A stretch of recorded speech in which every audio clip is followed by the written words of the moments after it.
All right, so next week, UFC 326 goes down at the T-Mobile Arena, Las Vegas. And of course, on the line, we have the BMF, the baddest mother belt. Okay, it's on the line. Max Holloway is defending it. He's your favorite fighter's favorite fighter. He's got the best boxing in the UFC, bro. He's the BMF champion. He's a long-time featherweight champion. And of course, he's coming to defend and beat Charles Oliveira once again. Because yes, this is a rematch, ladies and gentlemen. Charles Oliveira and Max Holloway, they threw down way back in 2015 in Saskatoon, Saskatchewan. Of course, one of the main destinations where fighters want to go and compete, certainly in major fights, Charles Oliveira versus Max Holloway in a freezing cold little town in the northern part of Canada. They did throw down. It ended in the first round. It was an esophageal injury.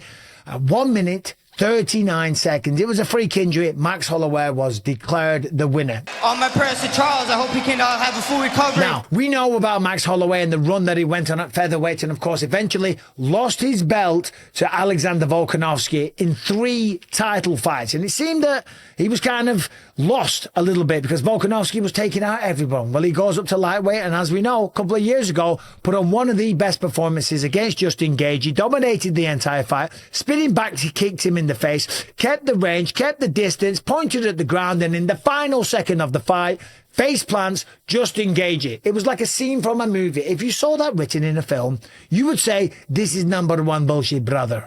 This is number 1 bullshit. Right? Because that's never going to happen. You're never going to get knocked out with 1 second left on the clock. That is what we saw. Max Holloway, the UFC featherweight champion, 1 time, 3 successful title defenses, the most finishes and the most knockouts in the UFC featherweight division, the 3rd most title fight wins in UFC featherweight history, the first American to win the UFC featherweight championship, the UFC BMF belt 1 time, and the current, he's got the knockout of the night 1 time, he's got the fight of the night 7 times, he tied Diego Sanchez and Jim Miller for the 7th most fight of the night bonuses in UFC history, and he's won performance of the night 5 times. Safe to say, Max Holloway knows what he's doing, okay? This man's phenomenal. Crazy to think that Max Holloway, at just 19 years old, stepped in the octagon against Dustin Poirier way back at UFC 143. That was in Las Vegas, Nevada, February 2012. 14 years later, the man is still fighting the best people on the planet,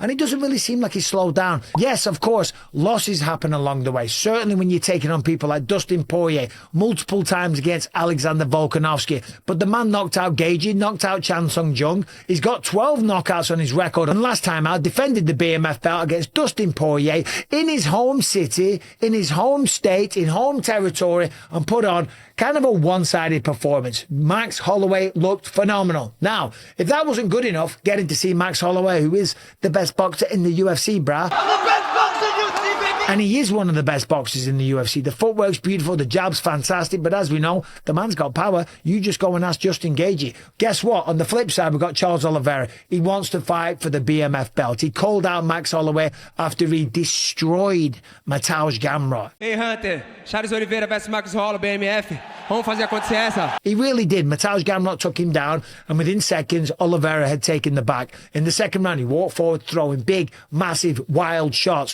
which is kind of the signature of Charles Oliveira. Max Holloway's going to dance around the octagon, okay? He's going to use the boxing and the footwork. He'll use the spinning back kicks. He's got good takedown defense. He can get back to his feet, and he can probably do submissions as well. He's probably got a great armbar, a sick triangle, but we just don't see them because he likes to operate with the hands or the striking. Against Charles Oliveira, what's going to happen? Because Charles Oliveira takes risks. He walks people down. And in that second round against Mateusz Gamrot, that's what we saw. Wild big shots, grabbed hold of him, picked him up, put him down, took his back, and then choked him out. Now, Charles Oliveira has had a very decorated career. Listen to these accomplishments. UFC lightweight champion 1 time, 1 successful defense. Fight of the night 4 times. Performance of the night 14 times. Most performance of the night bonuses in UFC history with 14. submission of the night 3 times, the most finishes in UFC history at 21. He tied Mirko Krokop for the most finishes in Zuffa overall, so that includes Pride and the UFC. He's got the most submissions in UFC history at 17, the most submissions in the featherweight division, the most submissions tied with Jim Miller in the UFC lightweight division. 6 hours later. We could go on all day. We could carry on going because there is a lot more accolades to Charles Oliveira. The submissions are amazing. The striking is very, very dangerous. But of course, he did get knocked out against Ilia Topuria when he tried to become the lightweight champion of the world. Listen, he bounced back. He proved the critics wrong. A lot of critics said, oh, Charles is coming back too soon. He just got flatlined off Ilia Topuria and he's stepping back in there like 4 months later. Well, he proved everyone wrong, and he proved that, listen, this man isn't done yet. He's 36 years old. Max Holloway is 34. So they're both definitely in their last few years of their career, right? They could go on to 40. I just don't think these guys will. When you look at Charles Oliveira, he's had 47 fights overall. Now, that's all the accolades that they have. But what are they fighting for here? Well, they're fighting for the BMF belt. And that's very cool. And there's only people at lightweight and welterweight that have had the opportunity to fight for that belt. However, but they both want to get back with every fiber in their body. They want to be the undisputed champion of the world. Now, it's going to be hard because Charles got knocked out against Ilia.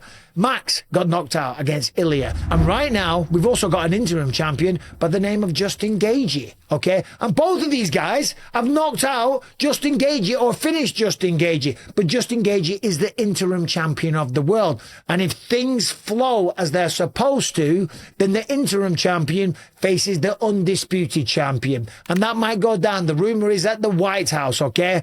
After that, there's Arman Sarukian. So, yes, the winner of this fight will be the BMF champion, still or and new. We don't know. But will they leapfrog Arman Sarukian? Arman Sarukian, as we know, he's out there, he's talking, he's pissed off. He's the rightful #1 contender and all the rest of it. Ilya, stop running, Ilya. He's not. There's an interim champion. That fight needs to happen. But if Charles Oliveira and Max Holloway go out there and do something crazy, if we get Charles Oliveira finishing Max Holloway in sensational fashion, jumping over the octagon, running into the crowd like Jose Aldo in Rio de Janeiro, or Charles do Bronx Oliveira last time in October in Rio de Janeiro, if something like that happens and the fans want it, guess what? Ilia Topuria or Justin Gaethje, they would welcome it. Being the BMF champ as well, there'd be a potential that you would have the undisputed belt and the BMF belt both on the line in the same fight. Would that gazump Arman Sarukian? I don't know. Anyway, I'm just giving you my thoughts on this tremendous fight card, which is going down next week. Again, as always, I will be there opening up the main card. Gregory Rodriguez taking on Bruno Ferreira. This is a rematch. RoboCop got knocked out against Bruno Ferreira, but since then, the man has evolved with the striking. Drew Dober, always in exciting fights, taking on Michael Johnson, who's now found his form again. He's on a 3-fight win streak. We've got Rob Font, who's 38 years old, taking on the 21-year-old Raul Rosas Jr., a man that seemingly could have the kryptonite style with the wrestling against Rob Font. We've got 2 guys rebounding off losses that are ranked number 7 and number 8 in the middleweight division. 2 of the very best at middleweight. Kyle Borhayo taking on Renier de Ridder. Kyle Borhayo, as we know, came up short against Nasruddin Imavov last year in Paris. Now, Imavov is still looking for a fight. He wants Strickland. He wants to kill Sean Strickland. Because I hate him. I don't like the way he speaks. He'll also take Hamzat Chimaev if he can as well. And Renier de Ridder was absolutely flying, but then I think he burned out and he paid the price. And Brendan Allen beat him to a pulp, and it was a corner stoppage at the end of round 4. And then, of course, the BMF belt on the line. UFC 326. Max Oliveira taking on Charles Oliveira, live and free if you're in the USA on Paramount Plus. Anyway, what do you think about this fight? What are your predictions for the fight? I'm not doing my prediction yet. I'll do the prediction video next week. But this is a sensational fight between 2 brilliant fights. And top to bottom, pretty damn good fight card as well. Anyway, thank you for watching. Subscribe, ring the bell. See you soon.